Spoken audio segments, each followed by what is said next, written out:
Hello friends, welcome to study कर। मैं हूं आपका दोस्त प्रभाकर। आज के इस लेक्चर में हम डिस्कस करेंगे वर्तमान में कौन क्या है। तो भारत में वर्तमान में कौन क्या है, तो इससे रिलेटेड हम टॉप 50 क्वेश्चन डिस्कस करने वाले हैं। तो ये लेक्चर आपके एग्जाम के पॉइंट ऑफ व्यू से बहुत ही इंपॉर्टेंट होने वाला है। आप लास्ट तक जरूर देखिएगा। चैनल पर अगर आप नए हैं तो चैनल को सब्सक्राइब कर ले, बेल आइकॉन भी दबा ले, जिससे आपको समय पर सबसे पहले नोटिफिकेशन मिल सकेगा। दोस्तों, अगर आप इस लेक्चर का पीडीएफ प्राप्त करना चाहते हैं तो पीडीएफ मिल जाएगा आपको हमारे एप्लीकेशन पर। एप्लीकेशन का लिंक आपको डिस्क्रिप्शन बॉक्स में दिया गया है, तो वहां से आप एप्लीकेशन को डाउनलोड कर सकते हैं या फिर आप गूगल प्ले स्टोर से भी डाउनलोड कर सकते हैं। स्टडी मटेरियल पर जाएंगे तो आपको पीडीएफ मिल जाएगा और फ्री टेस्ट पर जाएंगे तो आपको इस लेक्चर का टेस्ट देने को भी मिल जाएगा। तो स्टडी मटेरियल और फ्री टेस्ट के लिए आप हमारा एप्लीकेशन जरूर डाउनलोड करें। दोस्तों, जुलाई मंथ का हमने मंथली करंट अफेयर्स भी डिस्कस किया हुआ है, जिसके हमने टॉप 50 क्वेश्चन डिस्कस किए हुए हैं। तो उसका पीडीएफ भी आप डाउनलोड कर सकते हैं एप्लीकेशन से। तो सबसे पहले आप एप्लीकेशन को डाउनलोड करें, फिर इसके बाद आप पीडीएफ और फ्री टेस्ट दे सकते हैं। तो चलिए फ्रेंड्स, इसकी शुरुआत करते हैं। इस लेक्चर को देखते हैं कौन कौन से क्वेश्चन है आपके एग्जाम के पॉइंट ऑफ व्यू से बहुत ही इंपॉर्टेंट क्वेश्चन है। फर्स्ट क्वेश्चन है, भारत के 49वें मुख्य न्यायाधीश कौन बने हैं, यानी भारत के 49वें सीजेआई कौन बने हैं। तो उनका नाम है उदय उमेश ललित। क्या नाम है दोस्तों? उदय उमेश ललित। तो प्रेसिडेंट द्रौपदी मुर्मू ने भारत का 49वां मुख्य न्यायाधीश किसे नियुक्त किया है? उदय उमेश ललित को। और वो 27 अगस्त को यह पदभार संभाल लेंगे। अनुच्छेद 124(2) के अनुसार भारत के राष्ट्रपति भारत के मुख्य न्यायाधीश और सर्वोच्च न्यायालय के अन्य न्यायाधीशों की नियुक्ति करते हैं। यानी जो भारत के राष्ट्रपति होते हैं वो सीजेआई, सर्वोच्च न्यायालय के जो अन्य न्यायाधीश होते हैं उनकी नियुक्ति करते हैं। किस अनुच्छेद के अनुसार? 124(2) के अनुसार।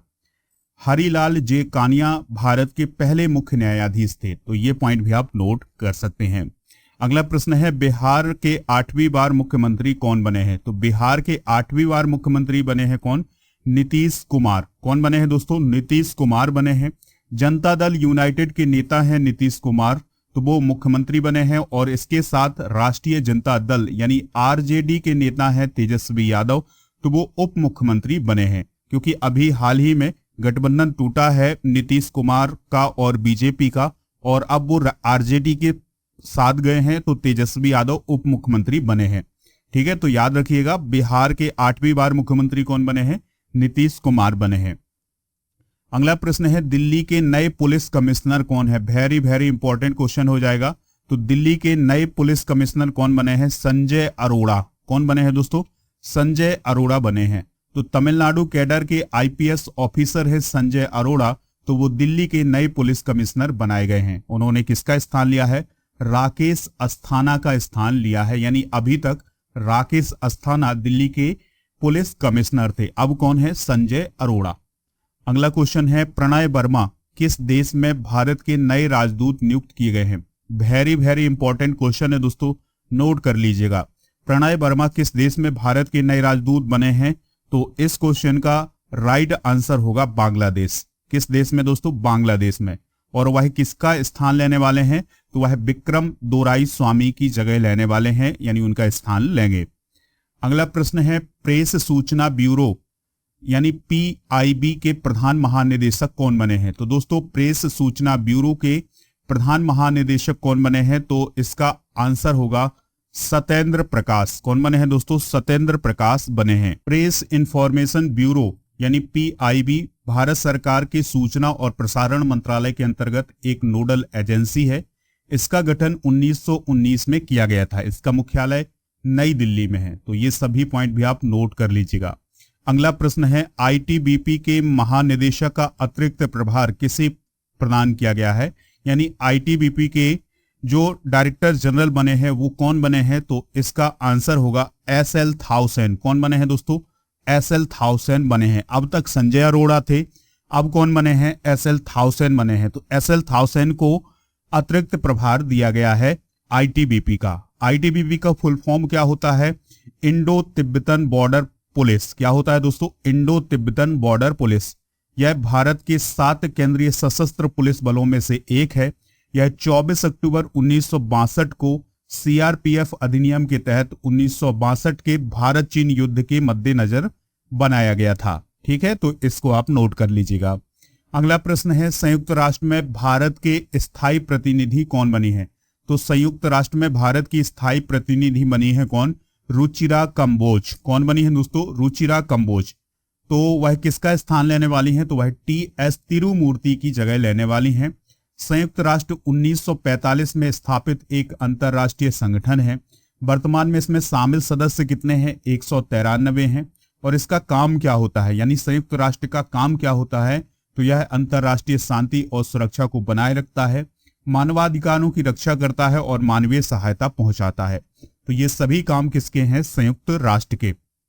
तो याद रखिएगा, संयुक्त राष्ट्र में भारत की स्थायी प्रतिनिधि कौन बनी है? रुचिरा कंबोज बनी है। अगला प्रश्न है, हाल ही में केंद्रीय सतर्कता आयुक्त किसे नियुक्त किया गया है? तो केंद्रीय सतर्कता आयुक्त किसे नियुक्त किया गया है? तो इसका राइट आंसर होगा सुरेश एन पटेल को, यानी सुरेश एन पटेल भारत के केंद्रीय सतर्कता आयुक्त नियुक्त किए गए हैं। उन्हें शपथ किसने दिलाई है? राष्ट्रपति द्रौपदी मुर्मू ने। केंद्रीय सतर्कता आयुक्त केंद्रीय सतर्कता आयोग का प्रमुख होता है। नित्तूर श्रीनिवासन राव भारत के पहले मुख्य सतर्कता आयुक्त थे। तो ये पॉइंट भी आप नोट कर लीजिएगा। अगला प्रश्न है, ऑयल इंडिया लिमिटेड यानी OIL के चेयरमैन कौन बने हैं? तो ऑयल इंडिया लिमिटेड के जो चेयरमैन है वो कौन बने हैं? तो इसका राइट आंसर होगा रंजीत रथ। कौन बने हैं दोस्तों? रंजीत रथ बने हैं। रंजीत रथ ने सार्वजनिक क्षेत्र की petroleum company oil India limited के चेयरमैन का पदभार संभाल लिया है। अगर हम बात करें OIL की, तो इसकी स्थापना 18 फरवरी 1959 को की गई थी। अगला प्रश्न है, भारत के सबसे बड़े गैस संस्थान GAIL लिमिटेड के प्रमुख के रूप में किसे चुना गया है? तो दोस्तों गैल लिमिटेड के प्रमुख कौन चुने गए हैं? तो इसका राइट आंसर होगा संदीप कुमार गुप्ता। कौन चुने गए हैं? संदीप कुमार गुप्ता। गैल का फुल फॉर्म होता है gas authority of India limited. इसकी स्थापना 1984 में की गई थी। ठीक है दोस्तों, अगर आपको ये लेक्चर पसंद आ रहा हो तो आप इसे लाइक कर लें और PDF के लिए हमारे एप्लीकेशन को जरूर डाउनलोड करें। अगला प्रश्न है, भारत के 14वें उपराष्ट्रपति कौन बने हैं? यानी भारत के 14वें वाइस प्रेसिडेंट कौन बने हैं? तो उनका नाम है जगदीप धनखड़। कौन बने हैं दोस्तों? जगदीप धनखड़। अब तक कौन थे? वेंकैया नायडू। अब कौन है दोस्तों? जगदीप धनखड़ है। तो वो 14वें उपराष्ट्रपति बने हैं। संसद के दोनों सदनों को मिलाकर फिलहाल 780 सदस्य थे और दोस्तों 725 सदस्यों ने ही वोट किया है उपराष्ट्रपति पद के लिए। तो ये पॉइंट भी आप नोट कर लेंगे उपराष्ट्रपति पद के लिए। अगला प्रश्न है, इंटरनेशनल चेस फेडरेशन के उपाध्यक्ष कौन बने हैं? तो इंटरनेशनल चेस फेडरेशन के उपाध्यक्ष बने हैं विश्वनाथन आनंद। कौन बने हैं दोस्तों? विश्वनाथन आनंद। तो इंटरनेशनल चेस फेडरेशन की अगर हम बात करें तो इसकी स्थापना 20 जुलाई 1924 को की गई थी और इसका हेडक्वार्टर है लुसाने, स्विट्जरलैंड में। अगला प्रश्न है, विश्व बैंक के मुख्य अर्थशास्त्री कौन नियुक्त किए गए हैं? इंपॉर्टेंट क्वेश्चन है, एग्जाम में पूछा जा सकता है। तो विश्व बैंक के मुख्य अर्थशास्त्री बने हैं इंदरमित गिल। कौन बने हैं दोस्तों? इंदरमित गिल बने हैं। तो इंदरमित गिल विश्व बैंक के मुख्य अर्थशास्त्री के रूप में सेवा देने वाले दूसरे भारतीय होंगे। इससे पहले कौशिक बसु 2012 से 2016 तक विश्व बैंक के मुख्य अर्थशास्त्री थे। यानी दोस्तों 2 अर्थशास्त्री विश्व बैंक के मुख्य अर्थशास्त्री बन चुके हैं। पहले कौन थे? कौशिक बसु। दूसरे हैं इंदरमित गिल। अगला प्रश्न है, वोडाफोन आइडिया के नए CEO कौन बने हैं? इंपॉर्टेंट क्वेश्चन है। तो वोडाफोन आइडिया के नए CEO बने हैं कौन? तो इसका राइट आंसर हो जाएगा अक्षय मुंद्रा। कौन बने हैं दोस्तों? अक्षय मुंद्रा। अक्षय मुंद्रा से पहले इस पद पर रविंदर टक्कर थे। वोडाफोन के संस्थापक कौन है दोस्तों? गैरी वेंटन और अर्नेस्ट हैरिसन। तो ये पॉइंट भी आप नोट कर लें, इंपॉर्टेंट है ये एग्जाम की दृष्टि से। अगला प्रश्न है, फाइनेंशियल एक्शन टास्क फोर्स यानी FATF के नए अध्यक्ष कौन नियुक्त किए गए हैं? तो FATF के नए अध्यक्ष बने हैं दोस्तों T राजा कुमार। कौन बने हैं? T राजा कुमार। तो सिंगापुर के T राजा कुमार को मनी लॉन्ड्रिंग रोधी संस्थान फाइनेंशियल एक्शन टास्क फोर्स यानी FATF का अध्यक्ष बनाया गया है। FATF की बात करें तो 1989 में G7 समूह के द्वारा इसे बनाया गया था और इसका मुख्य उद्देश्य है कि आतंकवादियों को जो फंडिंग होती है और जो मनी लॉन्ड्रिंग से संबंधित मामले हैं उन पर कार्रवाई करना। ठीक है, तो ये पॉइंट आप नोट कर सकते हैं। अगला प्रश्न है टाटा प्रोजेक्ट के नए प्रबंध निदेशक यानी MD कौन बने हैं? तो टाटा प्रोजेक्ट के नए प्रबंध निदेशक बने हैं कौन? विनायक पै। कौन बने हैं दोस्तों? विनायक पै बने हैं। तो विनायक देश पांडे की जगह इन्होंने ली है। और टाटा प्रोजेक्ट भारत की तेजी से विस्तार करने वाली इंडस्ट्रियल इंफ्रास्ट्रक्चर फर्मों में से एक है। यानी जो टाटा प्रोजेक्ट है ये भारत की तेजी से विस्तार करने वाली इंडस्ट्रियल इंफ्रास्ट्रक्चर फर्म है। अगला प्रश्न है ONGC विदेश लिमिटेड के प्रबंध निदेशक कौन बने हैं? ये सभी क्वेश्चन बहुत ही इंपॉर्टेंट हैं। एग्जाम में इसी प्रकार के क्वेश्चन पूछे जाते हैं, डायरेक्ट क्वेश्चन पूछ लिए जाते हैं आपसे, तो आप इन्हें नोट करते जाइएगा या फिर PDF डाउनलोड कर लीजिएगा हमारे एप्लीकेशन से। तो ONGC विदेश लिमिटेड के प्रबंध निदेशक कौन बने हैं? तो इसका राइट आंसर हो जाएगा राजश्री गुप्ता। कौन बने हैं दोस्तों? राजश्री गुप्ता बने हैं।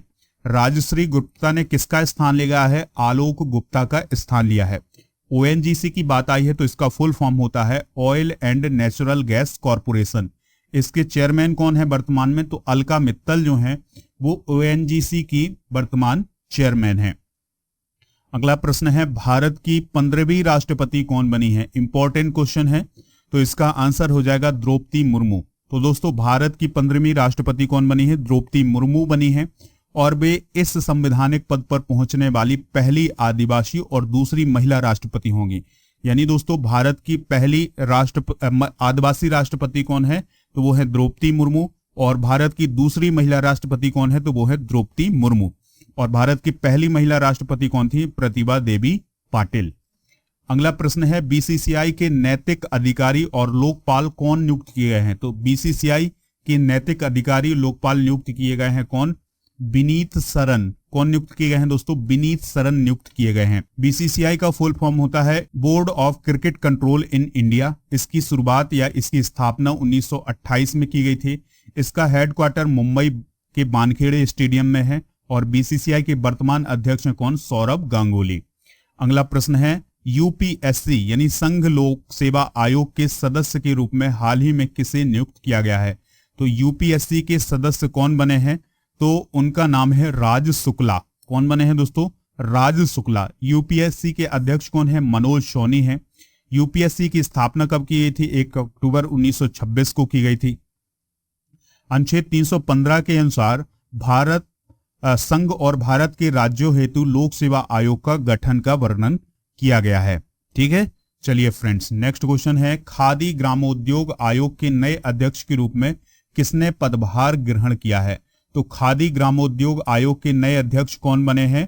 तो इसका राइट आंसर होगा दोस्तों मनोज कुमार। कौन बने हैं? मनोज कुमार। इससे पहले दिल्ली के उपराज्यपाल विनय कुमार सक्सेना खादी ग्रामोद्योग आयोग के अध्यक्ष थे, लेकिन वो दिल्ली के उपराज्यपाल बन गए तो इसलिए ये पद खाली हो गया था। तो अब मनोज कुमार जो हैं वो खादी ग्रामोद्योग के अध्यक्ष बन गए हैं। इसकी स्थापना 1956 में की गई थी। मुख्यालय इसका मुंबई में है। अगला प्रश्न है ला गणेशन को किस राज्य के राज्यपाल के रूप में अतिरिक्त प्रभार दिया गया है? तो दोस्तों जो ला गणेशन है वो पश्चिम बंगाल के राज्यपाल बने हैं, यानी उन्हें अतिरिक्त प्रभार दिया गया है।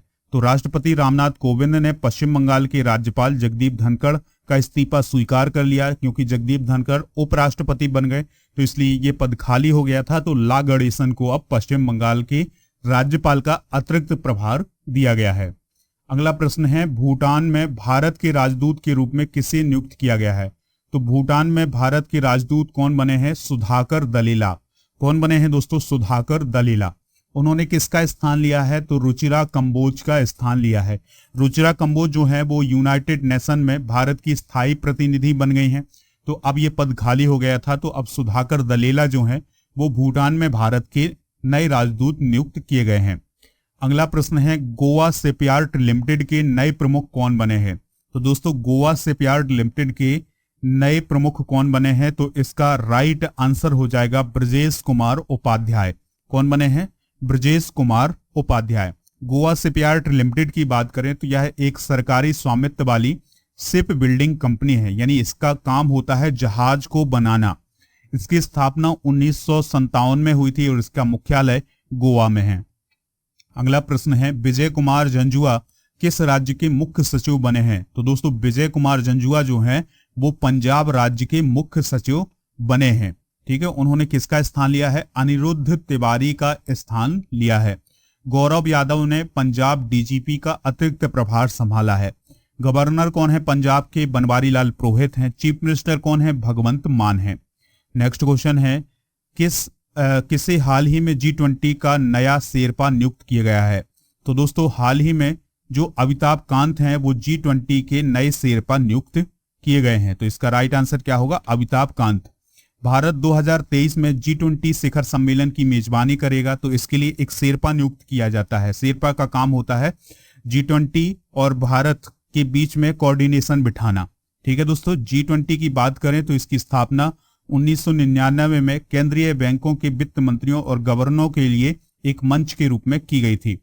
इंडोनेशिया 2022 में G20 शिखर सम्मेलन की मेजबानी कर रहा है। 2023 में भारत करेगा। अगला प्रश्न है, हाल ही में किसे उपचुनाव आयुक्त नियुक्त किया गया है? तो दोस्तों भारत के उपचुनाव आयुक्त कौन नियुक्त किए गए हैं? तो इस क्वेश्चन का राइट आंसर होगा R.K. गुप्ता। कौन नियुक्त किए गए हैं? R.K. गुप्ता। उन्होंने T. श्रीकांत का स्थान लिया है। भारत के मुख्य चुनाव आयुक्त कौन है? राजीव कुमार हैं। और चुनाव आयुक्त कौन है दोस्तों? अनूप चंद्र पांडे हैं।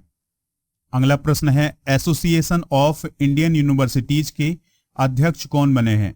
तो एसोसिएशन ऑफ इंडियन यूनिवर्सिटीज यानी AIU के अध्यक्ष कौन बने हैं? तो उनका नाम है सुरंजन दास। क्या नाम है दोस्तों? सुरंजन दास।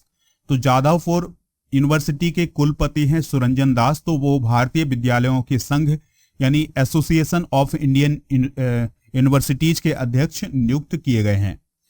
अगला प्रश्न है, रिलायंस जियो के चेयरमैन कौन बने हैं? इंपॉर्टेंट क्वेश्चन हो जाएगा। तो रिलायंस जियो के चेयरमैन कौन बने हैं? आकाश अंबानी बने हैं। कौन बने हैं दोस्तों? आकाश अंबानी। मुकेश अंबानी की अगर हम बात करें तो इन्होंने जियो इन्फोकॉम लिमिटेड के डायरेक्टर के पद से इस्तीफा दे दिया। रिलायंस जियो के बोर्ड ने उनके बेटे आकाश अंबानी को बोर्ड का चेयरमैन नियुक्त किया है। तो इस प्रकार से रिलायंस जियो के चेयरमैन कौन बने हैं? आकाश अंबानी बने हैं। नेक्स्ट क्वेश्चन है, CBDT के नए चेयरमैन कौन बने हैं? तो आंसर है इसका नितिन गुप्ता। कौन बने हैं? नितिन गुप्ता। CBDT की बात करें तो वित्त मंत्रालय में राजस्व विभाग का एक हिस्सा है। कौन? CBDT। CBDT भारत में डायरेक्टेड टैक्स की नीतियों और योजनाओं के लिए आवश्यक इनपुट देता है। अगला प्रश्न है, नेशनल इन्वेस्टिगेशन एजेंसी के नए महानिदेशक यानी डायरेक्टर जनरल कौन नियुक्त किए गए हैं? तो दोस्तों नेशनल इन्वेस्टिगेशन एजेंसी यानी NIA के महानिदेशक कौन बने हैं? तो NIA के नए महानिदेशक बने हैं दिनकर गुप्ता। कौन बने हैं दोस्तों? दिनकर गुप्ता बने हैं। नेशनल इन्वेस्टिगेशन एजेंसी की बात करें तो इसकी स्थापना 2009 में की गई थी। NIA भारत की प्राथमिक आतंकवाद विरोधी टास्क फोर्स है। अगला प्रश्न है, इंटेलिजेंस ब्यूरो यानी IB के प्रमुख कौन बने हैं? तो IB के प्रमुख बने हैं दोस्तों कौन? तपन कुमार ढेका। कौन बने हैं? तपन कुमार ढेका। तपन कुमार ढेका हिमाचल प्रदेश कैडर के 1988 बैच के IPS ऑफिसर हैं। वह अरविंद कुमार की जगह लेने वाले हैं। तपन कुमार ढेका अगले 2 साल के लिए इस पद पर रहेंगे। तो इंटेलिजेंस ब्यूरो के प्रमुख कौन बने हैं? तपन कुमार ढेका। अगला प्रश्न है, नीति आयोग के नए CEO कौन नियुक्त किए गए हैं? तो नीति आयोग के नए CEO कौन नियुक्त किए गए हैं? तो इसका राइट आंसर होगा परमेश्वरम अय्यर। कौन नियुक्त किए गए हैं? परमेश्वरम अय्यर। उन्होंने किसका स्थान लिया है? अमिताभ कांत का स्थान लिया है। नीति आयोग की बात करें तो नीति आयोग के अध्यक्ष कौन होते हैं? प्रधानमंत्री। और वर्तमान में उपाध्यक्ष कौन है? सुमन बेरी। कौन है दोस्तों? सुमन बेरी हैं। अगला प्रश्न है, न्यायमूर्ति विपिन सांघी किस राज्य के मुख्य न्यायाधीश नियुक्त किए गए हैं? तो अगर हम बात करें विपिन सांघी की तो वो उत्तराखंड राज्य के मुख्य न्यायाधीश नियुक्त किए गए हैं। अगला प्रश्न है, ब्रॉडकास्ट ऑडियंस रिसर्च काउंसिल यानी बार्क इंडिया का चेयरपर्सन किसे नियुक्त किया गया है? तो दोस्तों बार्क इंडिया के चेयरपर्सन कौन नियुक्त किए गए हैं? तो इसका राइट आंसर होगा शशि सिन्हा। कौन नियुक्त किए गए हैं दोस्तों? शशि सिन्हा नियुक्त किए गए हैं। यह दुनिया का सबसे बड़ा टेलीविजन मापन विज्ञान उद्योग निकाय है। कौन? बार्क। बार्क की स्थापना की बात करें तो इसकी स्थापना 2010 में की गई थी। हेडक्वार्टर इसका मुंबई में है। अगला प्रश्न है, भारतीय भूवैज्ञानिक सर्वेक्षण के महानिदेशक के रूप में किसे नियुक्त किया गया है? तो दोस्तों डॉक्टर एस राजू जो हैं वो भारतीय भूवैज्ञानिक सर्वेक्षण के डायरेक्टर जनरल बने हैं। दोस्तों इसकी स्थापना यानी भारतीय भूवैज्ञानिक सर्वेक्षण की स्थापना 1851 में हुई थी। हेडक्वार्टर इसका कोलकाता में है और इसका प्राथमिक कार्य होता है राष्ट्रीय भूवैज्ञानिक जानकारी और खनिज संसाधनों के मूल्यांकन और विश्लेषण से संबंधित इसका काम होता है। अगला प्रश्न है, नीति आयोग के उपाध्यक्ष कौन बने हैं? तो दोस्तों नीति आयोग के उपाध्यक्ष बने हैं सुमन बेरी। अगला प्रश्न है, एयर इंडिया के सीईओ कौन बने हैं? तो उनका नाम है कैंपबेल बिल्सन। कौन बने हैं दोस्तों? कैंपबेल बिल्सन बने हैं एयर इंडिया के सीईओ। अगला प्रश्न है, भारत के विदेश सचिव कौन बने हैं? वेरी वेरी इंपॉर्टेंट क्वेश्चन होगा। तो भारत के विदेश सचिव बने हैं विनय मोहन क्वात्रा। कौन बने हैं दोस्तों? विनय मोहन क्वात्रा। विनय मोहन क्वात्रा की जो छवि है वो कूटनीति के मामले में बहुत अच्छी मानी जाती है, इसलिए उन्हें विदेश सचिव बनाया गया है। भारत के राजदूत के रूप में वो फ्रांस में भी काम कर चुके हैं। इसके अलावा 2015 से 2017 तक वो प्रधानमंत्री कार्यालय में भी काम कर चुके हैं। अगला प्रश्न है, यूपीएससी के नए अध्यक्ष कौन है? तो दोस्तों यूपीएससी के नए अध्यक्ष कौन है? मनोज सोनी है। कौन है? मनोज सोनी। तो मनोज सोनी ने प्रदीप कुमार जोशी का स्थान लिया है। संघ लोक सेवा आयोग की स्थापना कब की गई थी, यानी यूपीएससी की स्थापना कब की गई थी? 1 अक्टूबर 1926 को। भारत के स्वतंत्र होने पर संवैधानिक प्रावधानों के तहत 26 अक्टूबर 1950 को लोक सेवा आयोग की स्थापना की गई थी। ठीक है दोस्तों, तो ये पॉइंट भी आप नोट कर लीजिएगा। अगला प्रश्न है, भारत का मुख्य G20 समन्वयक किसे नियुक्त किया गया है? तो भारत के मुख्य G20 समन्वयक कौन नियुक्त किए गए हैं? तो उनका नाम है हर्षवर्धन श्रृंगला। कौन नियुक्त किए गए हैं दोस्तों? हर्षवर्धन श्रृंगला। 2023 में भारत में होने वाले G20 शिखर सम्मेलन में देश का अब तक का सबसे बड़ा बहुपक्षीय आयोजन होने वाला है और इसके लिए समन्वयक कौन नियुक्त किए गए हैं? हर्षवर्धन श्रृंगला। और शेरपा कौन नियुक्त किए गए हैं? अमिताभ कांत नियुक्त किए गए हैं। अगला प्रश्न है, महाराष्ट्र के नए मुख्यमंत्री कौन बने हैं? तो दोस्तों महाराष्ट्र के नए मुख्यमंत्री बने हैं एकनाथ शिंदे। कौन बने हैं? एकनाथ शिंदे बने हैं और वो महाराष्ट्र के 20वें मुख्यमंत्री होंगे। इससे पहले दोस्तों उद्धव ठाकरे मुख्यमंत्री थे, लेकिन अब कौन है? एकनाथ शिंदे हैं और वर्तमान में देवेंद्र फडणवीस उप मुख्यमंत्री हैं। अगला प्रश्न है, राष्ट्रीय अल्पसंख्यक आयोग के अध्यक्ष फिर से कौन नियुक्त किए गए हैं? तो इसका आंसर होगा इकबाल सिंह लालपुरा। कौन नियुक्त किए गए हैं दोस्तों? इकबाल सिंह लालपुरा जो हैं वो फिर से राष्ट्रीय अल्पसंख्यक आयोग के अध्यक्ष नियुक्त किए गए हैं। राष्ट्रीय अल्पसंख्यक आयोग की अगर हम बात करें तो केंद्र सरकार ने इसे राष्ट्रीय अल्पसंख्यक आयोग अधिनियम 1992 के तहत स्थापित किया था। यह एक वैधानिक निकाय है। इसमें एक अध्यक्ष होता है, एक उपाध्यक्ष और 5 सदस्य होते हैं, लेकिन ये सभी जो हैं वो अल्पसंख्यक कम्युनिटी से आने चाहिए। दोस्तों इसकी स्थापना पहली बार मई 1993 में की गई थी। अगला प्रश्न है, भारतीय बैडमिंटन संघ यानी BAI के अध्यक्ष के रूप में किसे निर्विरोध चुना गया है? तो भारतीय बैडमिंटन संघ के अध्यक्ष कौन बने हैं? तो उनका नाम है हेमंता बिस्वा शर्मा। तो असम के मुख्यमंत्री भी हैं कौन? हेमंता बिस्वा शर्मा, और भारतीय बैडमिंटन संघ के अध्यक्ष भी हैं। तो ये दोनों पॉइंट आप नोट कर सकते हैं। तो असम के चीफ मिनिस्टर हेमंता बिस्वा शर्मा को 4 साल के दूसरे कार्यकाल के लिए भारतीय बैडमिंटन संघ का अध्यक्ष चुना गया है और वो भी निर्विरोध। अगला प्रश्न है, माई 11 सर्किल के ब्रांड एम्बेसडर के रूप में किसे नियुक्त किया गया है? तो माई सर्किल ऐप जो है उसके ब्रांड एम्बेसडर कौन नियुक्त किए गए हैं? तो इसका आंसर होगा शुभमन गिल और ऋतुराज गायकवाड़। इन दोनों लोगों को माई 11 सर्किल का ब्रांड एम्बेसडर नियुक्त किया गया है। ठीक है दोस्तों। अगला प्रश्न है, पंजाब के 17वें चीफ मिनिस्टर कौन बने हैं? तो पंजाब के 17वें चीफ मिनिस्टर बने हैं भगवंत मान। कौन बने हैं? भगवंत मान। तो आम आदमी पार्टी से इनका रिलेशन है और ये अब वो पंजाब के 17वें चीफ मिनिस्टर बने हैं। ठीक है दोस्तों। कार्यकाल के लिहाज से अगर हम बात करें तो यह पंजाब के 25वें चीफ मिनिस्टर होंगे। 16वीं विधानसभा के जो चुनाव हुए थे तो उसमें आम आदमी पार्टी ने जीत हासिल की थी और उसके बाद भगवंत मान चीफ मिनिस्टर बने हैं। बनवारी लाल पुरोहित जो है वर्तमान में यहाँ के गवर्नर हैं। अगला प्रश्न है, एयर इंडिया के नए चेयरमैन कौन बने हैं? इंपॉर्टेंट है, ध्यान से सुनिएगा। तो एयर इंडिया के नए चेयरमैन कौन नियुक्त किए गए हैं? तो इसका राइट आंसर होगा एन चंद्रशेखरन। कौन नियुक्त किए हैं दोस्तों? एन चंद्रशेखरन। तो एयरलाइन के निदेशक मंडल ने एन चंद्रशेखरन को एयर इंडिया का चेयरमैन नियुक्त किया है। चंद्रशेखरन टाटा सन्स के चेयरमैन भी हैं। तो ये दोनों पॉइंट आप नोट कर सकते हैं। अगला प्रश्न है, चीन में भारत के किस नवनियुक्त राजदूत ने अपना पदभार ग्रहण कर लिया है? तो दोस्तों, चीन में भारत के नवनियुक्त राजदूत कौन बने हैं? तो इस क्वेश्चन का राइट आंसर होगा प्रदीप कुमार रावत। कौन बने हैं दोस्तों? प्रदीप कुमार रावत। प्रदीप कुमार रावत से पहले विक्रम मिस्री इस पद को संभाल रहे थे। विक्रम मिस्री की बात करें तो वह राष्ट्रीय सुरक्षा सलाहकार नियुक्त किए गए हैं। कौन दोस्तों? विक्रम मिश्री। अगला प्रश्न है, देश के 29वें सेनाध्यक्ष के रूप में किसने पदभार ग्रहण किया है? तो देश के 29वें सेनाध्यक्ष कौन बने हैं? मनोज पांडे बने हैं। ठीक है दोस्तों, तो मनोज पांडे ने किसकी जगह ली है? मनोज मुकुंद नरवाणे की जगह ली है। पांडे 1982 में भारतीय सेना के कोर ऑफ इंजीनियर्स में कमीशन हुए थे। सिक्किम और लद्दाख बॉर्डर पर कई ऑपरेशन का नेतृत्व कर चुके हैं। कौन? मनोज पांडे। अगला प्रश्न है, लास्ट प्रश्न है, ध्यान से सुनिएगा। थल सेना का उप प्रमुख किसे नियुक्त किया गया है? तो भारतीय थल सेना के उप प्रमुख कौन है? BS राजू हैं। कौन है दोस्तों? BS राजू। तो BS राजू का पूरा नाम है बागाबल्ली सोमेशेखर राजू। तो BS राजू जो हैं वो थल सेना के उप प्रमुख नियुक्त किए गए हैं। वह सेना में 15 दिसंबर 1984 को नियुक्त किए गए थे। दोस्तों, अगर आपको ये लेक्चर पसंद आया हो तो आप इसे लाइक कर दें, शेयर कर दें सभी दोस्तों को, और इसका PDF प्राप्त करने के लिए एप्लीकेशन जरूर डाउनलोड करें। लिंक उसका डिस्क्रिप्शन में है, या फिर आप गूगल प्ले स्टोर से भी उसे डाउनलोड कर सकते हैं।